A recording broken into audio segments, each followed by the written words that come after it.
Hello, guys. Hey, sorry I didn't have it up at 5 o'clock. I just doing projects and I didn't get going. The next chapter we're looking at is called The Reformation. That is the time when the Lutheran group, the Lutheran movement, which had been trying to reform the Catholic Church, was booted out. And some people were kind of happy they were booted out, but they were booted out from the Catholic Church, excommunicated. So here we have that first paragraph. Reformation means changing something to improve it, but change, even when needed, rarely comes easily. Yeah. Then I have a note there. Church is emotional. Yeah. So true. Just try changing things in the church. And sometimes, that's really rough for people. There's that circle. Sometimes things are so bad that people believe Reformation is too difficult. They would rather scrap the whole thing and start over. The Lutheran movement, and Martin Luther in particular, did not want to scrap everything about the Catholic Church. He thought there were many things that were fine, and so he wanted to keep those. In fact, some of you have asked, what's the difference between Catholic and Lutheran? They seem kind of the same. So when you're looking at this chapter, think about change that you know. Reforming. So if you're going to change, but what do you change? How little or how much? And this here is looking at who do you trust to lead? What would you change in the church? What should the church be doing?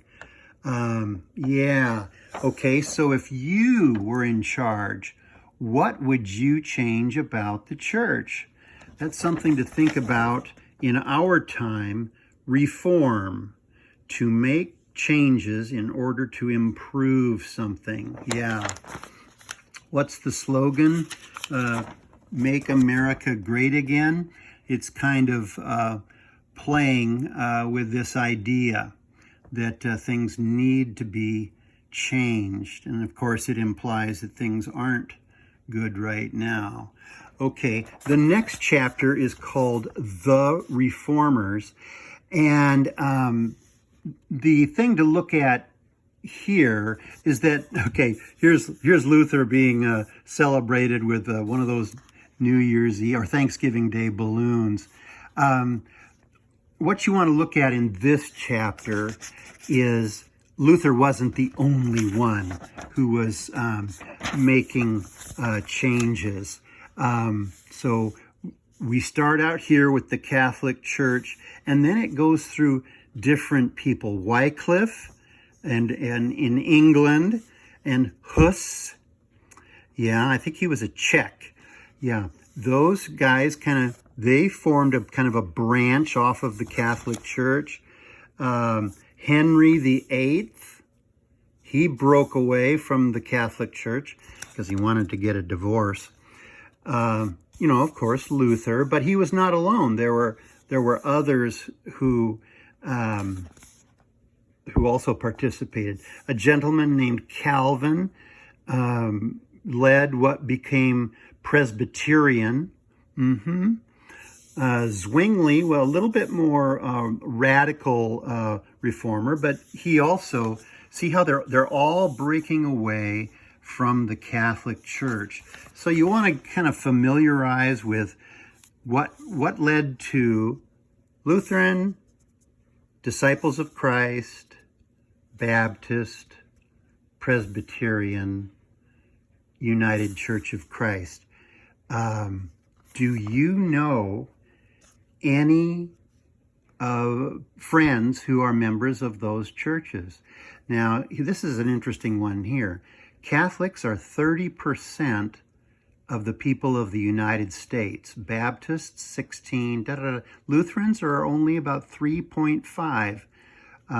But we still have about 8,000 or 9,000 churches. So that's a lot. That's a lot.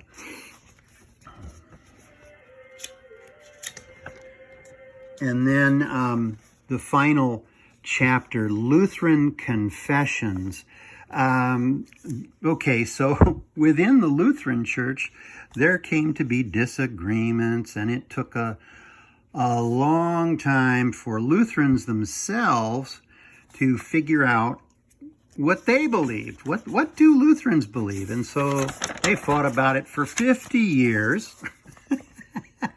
And then they finally came up with some different writings that the formula of concord, that's finally what wrote down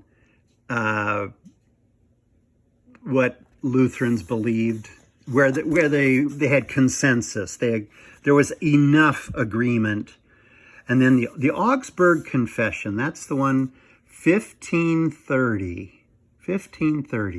That's the one that unites Lutherans around the world the most, okay? So look at that chapter on confessions.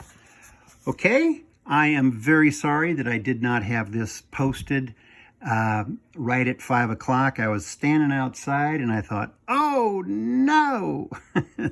Okay. Be sure and read those chapters and come up with your question or comment, okay? Please. Bye.